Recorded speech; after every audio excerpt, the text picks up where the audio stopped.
Iniciando aqui então a terceira parte do nosso mini treinamento, que fala do estudo da vida espiritual. E eu, após aí 2 anos estudando vida espiritual, quer dizer, mais do que isso, né? 20 anos quase, mas nesses dois últimos anos aqui, fazendo isso através da internet, eu cheguei à conclusão de colocar o termo como orar, porque eu percebo que muita gente tem isso, né? Vamos orar, vamos orar, vamos orar. Mas estudando, eu vejo os preletores dizendo, e a própria Bíblia, melhor, diz que nós não sabemos orar. A própria Bíblia não sabemos orar. Primeiro, para orar, nós temos que ter o Espírito Santo. Tem que ter um novo nascimento. Não é um religioso que sai repetindo o texto, que está orando. Orar é um relacionamento com o Espírito Santo. Para isso, eu preciso tê-lo habitando no meu coração. Veja, é habitando. É o que fala a Bíblia. Mas vamos escutar um preletor. O preletor sempre sabe muito mais do que eu, porque estudou, teve muito mais oportunidade de ter tido revelações aí que ainda nós não tivemos as nossas. Então vamos escutar. Na face de Cristo. Veja que bênção a mesa de comunhão, comunhão do seu Filho. O que Deus tem para servir nessa mesa é seu Filho. Nós, os chamados que estamos do lado de lá, estamos nos deleitando na comunhão do Filho. Quanto mais nos deleitamos na comunhão do Filho, mais do Filho é formado em nós. Comunhão. Então, basicamente, esse é o caminho da experiência espiritual. Colocamos, inicialmente, você se lembra, em uma frase, né? O caminho da experiência espiritual é conhecermos as riquezas de Cristo e Cristo ser formado em nós. A frase inicial que colocamos. Agora avantajamos um pouquinho mais. O caminho da experiência espiritual passa por Deus se mostrar, se manifestar, falar pelas funções do nosso espírito. Então ele vai iluminar o nosso espírito, ele vai ter comunhão conosco no espírito, e graças ao Senhor, essa comunhão pode e deve ser ininterrupta, permanente. Não há por que não ser, a não ser que andemos de modo ofensivo ao Espírito Santo. Não é? Do contrário, é uma comunhão sem trégua, graças ao Senhor, e a consciência, mesma coisa. Então, basicamente, esse é o caminho do Senhor nos ensinar. Agora, nós vamos usar o tempo de hoje, como falávamos no início, buscando dar 4 passos. Creio que será possível. Vamos buscar ser bastante objetivos nessa introdução. Ligados, esses 4 passos ligados ao perigo do subjetivismo. Irmãos, por que esse tema de subjetivismo? Deixe-me ilustrar então um pouco a respeito disso. Se você tem sido atento ao falar aí, digamos, mais atual de filósofos e basicamente sociólogos, inclusive psicólogos, você vai se deparar com uma frase se ainda não se deparou. E essa frase é: um mundo pós-verdade. Há 30 anos atrás, nós ouvimos, 20 para 30, nós ouvimos com muita intensidade, na mídia em geral, a frase: o mundo pós-moderno. Né? Essa frase já está muito batida. Agora é o mundo pós-verdade. O que isso significa? Em uma frase, não há verdade absoluta. Senhores, eu me lembro, há muitos anos atrás, o meu próprio filho falando sobre isso. Eu não tinha o preparo que eu tenho hoje, mas isso mostra o fim dos tempos. Né? É não ter essa conexão com Deus, que é, como vocês viram aí no mini treinamento, 95% das pessoas não têm.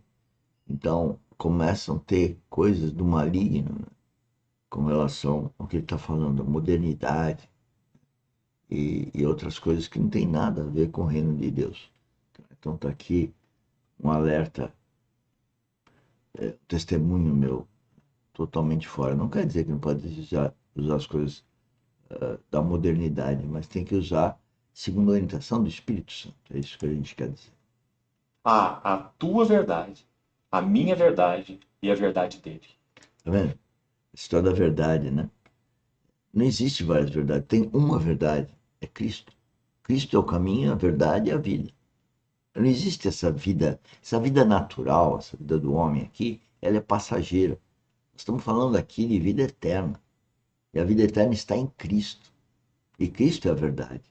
E a verdade vem através da cabeça dele, que dirige a minha cabeça e dirige a cabeça de qualquer filho de Deus. É só escolher ser filho de Deus. É só professar o nome de Jesus Cristo como sendo nosso Senhor. E pronto, sendo escravo dele, nós, de coração, a gente vira filho de Deus. E alguns psicólogos usam a linguagem assim: cada um precisa conhecer a sua verdade. Muito cuidado com essa frase.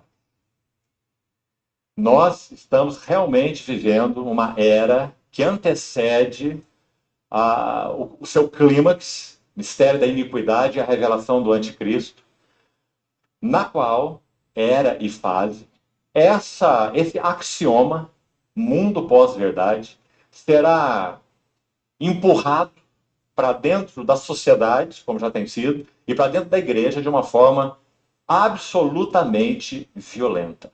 É o que está acontecendo. Então, queridos irmãos, só há uma salvaguarda para nós. E acho aqui que nós podíamos começar esse assunto do perigo do subjetivismo. É se nós formos o povo da verdade. Parece que simplesmente essa frase já é intimidadora. Imagina o mundo ouvindo essa frase das nossas bocas. Nós somos o povo da verdade. Vocês são os fundamentalistas, né? Vocês são os fanáticos, os estranhos, os donos da verdade, não é? Mas é isso que nós somos. Não. Nós somos o povo da verdade, porque a verdade para nós é pessoal. A verdade para nós está contida naquele que disse: eu sou a verdade, e Cristo. não uma verdade. Não é? E se Cristo. nós somos o povo dele, comprado por ele, então nós somos o povo da verdade. Essa é a nossa marca. Né? Então toda a nossa experiência espiritual, ela será checada pela verdade.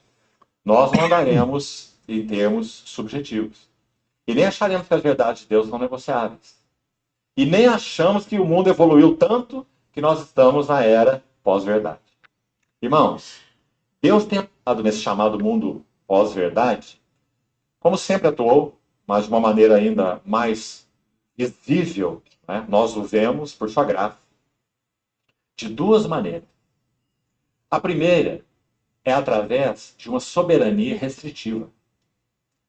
Se esse Deus bondoso, fiel e amoroso que temos, que conhecemos, não estendesse sua mão e não interviesse com sua soberania restritiva, nós já teríamos nos engolido vivos como geração. Devorado uns aos outros. Então Deus intervém com sua soberania restritiva. Ele coloca limites no que o homem é e no que o homem faz. Do contrário, não haveria geração há muitos séculos. A segunda maneira, Deus intervém com a sua soberana graça. Então, por um lado, digamos, sua soberana mão, sua soberania restritiva. Ele diz não e é não, porque ele intervém. Por outro lado, ele intervém com sua soberana graça. E essa sua soberana graça, particularmente, é a sua intervenção na igreja. Agora, queridos irmãos, quando a igreja for retirada, o que será desse mundo chamado pós-verdade? O mistério da iniquidade já... Senhores, como orar? Ouvir esses vídeos, procurando amar Jesus Cristo e, em nome dele, falar com Deus para que esses conhecimentos sejam revelados a nós através do Espírito Santo que habita em nosso coração. Cada um ora com amor, com solitude, a sós com Deus, em nome de Jesus Cristo, tendo Ele como referência, conhecendo a palavra, que é o que nós fazemos aqui na academia, com as nossas lives, e pede a Deus que as coisas que precisam ser reveladas para cada um de nós, porque cada um tem um propósito, sejam reveladas. E que nós, ao ouvirmos, prontamente executemos. É isso que eu desejo para vocês que trabalham conosco, que estão tendo as dificuldades de ficar em torno de uma mesa, e não tendo a devida produtividade, não conseguem fazer planejamento. Por quê? Não é porque são pessoas más, pessoas preguiçosas, pessoas malandras, mas acabam sendo malandras consigo próprias, porque não trazem resultado para si própria, porque não está sendo guiado ou não tem maturidade espiritual para ter um relacionamento adequado com o Espírito Santo. Esse é o nosso alerta, essa é a nossa advertência. E todo dia nós advertimos no grupo do WhatsApp, não conseguem dar vazão, parece que a coisa só aumenta. Isso que lhe falta.